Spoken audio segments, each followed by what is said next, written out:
ಜೈ ಭಾರತ್, ವಂದೇ ಮಾತರಂ. ಭಾರತದ ಕ್ರಿಕೆಟ್ ತಂಡ ಪಾಕಿಸ್ತಾನ ಹೋಗುವುದಿಲ್ಲ, ಅದು ಕನ್ಫರ್ಮ್ ಆಗಿದೆ. ಆದರೆ ಪಾಕಿಸ್ತಾನ ಮಾತ್ರ ಮುಂಡುವಾದವನ್ನು ಬಿಡಲಿಲ್ಲ. ಪಾಕಿಸ್ತಾನ ಕ್ರಿಕೆಟ್ ಬೋರ್ಡ್ ಹೇಳಿತು, ನಮ್ಮ ಷರತ್ತುಗಳನ್ನು ಒಪ್ಪಿದರೆ ಮಾತ್ರ ನಾವು ಹೈಬ್ರಿಡ್ ಮಾಡೆಲ್ಗೆ ಒಪ್ಪುತ್ತೇವೆ ಅಂತ. ಹಾಗಾದರೆ ಪಾಕಿಸ್ತಾನದ ಷರತ್ತುಗಳು ಏನಿವೆ? ಅವರ ಷರತ್ತು ಈ ಥರ ಇದೆ. ಅದೇನೆಂದರೆ, ಭಾರತದಲ್ಲಿ ನಡೆಯುವ ಐಸಿಸ್ ಟೂರ್ನಮೆಂಟ್ಗಳಲ್ಲಿ ಭಾರತ ಹಾಗೂ ಪಾಕಿಸ್ತಾನ ಪಂದ್ಯಗಳನ್ನು ಹೈಬ್ರಿಡ್ ಮಾಡೆಲ್ ರೀತಿಯಲ್ಲಿ ಆಡಿಸುವುದು. ಇನ್ನು ಎರಡನೇದು, ಈ ಐಸಿಸಿಯ ಈ ಫಂಡಿಂಗ್ ಏನಿದೆ, ಕ್ರಿಕೆಟ್ ಬೋರ್ಡ್ಗಳಿಗೆ ಹಣ ಹಂಚಿತಾರಲ್ಲ, ಈ ಹಣವನ್ನು ಪಾಕಿಸ್ತಾನ ಕ್ರಿಕೆಟ್ ಬೋರ್ಡ್ಗೆ ಹೆಚ್ಚಿಸಬೇಕು ಅಂತ.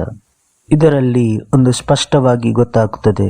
ಅದೇನೆಂದರೆ, ಪಾಕಿಸ್ತಾನಕ್ಕೆ ಕ್ರಿಕೆಟ್ಗಿಂತ ಹಣವೇ ಮುಖ್ಯ. ಈ ಥರ ಬಿಸಿಸಿಐಯನ್ನು ಬ್ಲ್ಯಾಕ್ ಮೇಲ್ ಮಾಡಲು ಪಾಕ್ ಪ್ರಯತ್ನಿಸಿತು. ಆದರೆ ಪಾಕ್ ಆರೋಪಕ್ಕೆಲ್ಲ ಬಿಸಿಸಿಐ ಒಂದು ಸರಿಯಾದ ಉತ್ತರವನ್ನೇ ನೀಡಿದ್ದಾರೆ. ಅದೇನೆಂದರೆ, 2026ರಲ್ಲಿ ಟಿ20 ವರ್ಲ್ಡ್ ಕಪ್ ನಡೆಯಲಿದೆ. ಆ ವರ್ಲ್ಡ್ ಕಪ್ ನಡೆಯುವುದು ಭಾರತ ಹಾಗೂ ಶ್ರೀಲಂಕಾದಲ್ಲಿ. ಈ ಎರಡು ರಾಷ್ಟ್ರಗಳು ಆತಿಥ್ಯವನ್ನು ವಹಿಸುತ್ತದೆ. ಇನ್ನು ಪಾಕಿಸ್ತಾನದ ಪಂದ್ಯಗಳು ಭಾರತದಲ್ಲಿ ನಡೆಯಲಿದೆ.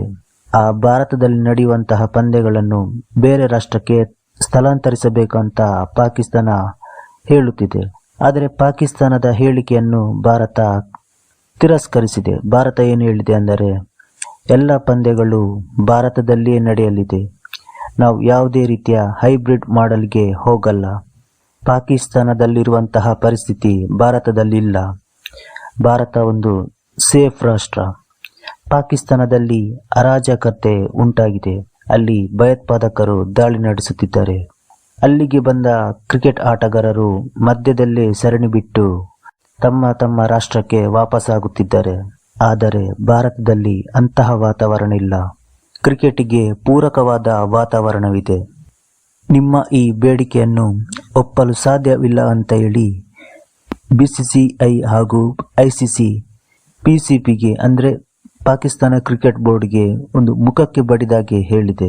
ಇನ್ನು ಪಿಸಿಬಿ ಇನ್ನೊಂದು ಬೇಡಿಕೆಯನ್ನು ಕೂಡ ಇಟ್ಟಿದೆ. ಅದೇನೆಂದರೆ, ಭಾರತ, ಪಾಕಿಸ್ತಾನ ಹಾಗೂ ಇನ್ನೊಂದು ರಾಷ್ಟ್ರಗಳ ಒಂದು ತ್ರಿಕೋನ ಸರಣಿಯನ್ನು ಬೇರೆ ರಾಷ್ಟ್ರದಲ್ಲಿ ಆಯೋಜಿಸಬೇಕು ಅಂತ ತಿಳಿಸಿತ್ತು.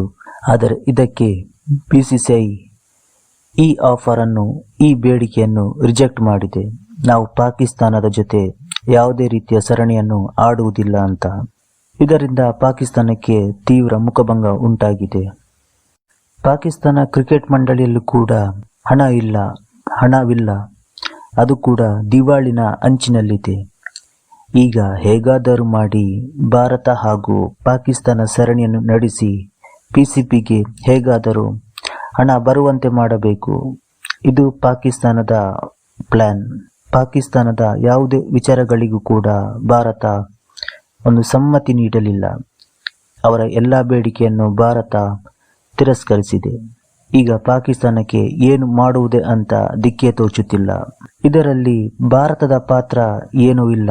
ಯಾಕೆಂದರೆ ಪಾಕಿಸ್ತಾನ ಮಾಡಿದ ಕರ್ಮವನ್ನು ಅನುಭವಿಸುತ್ತಿದೆ.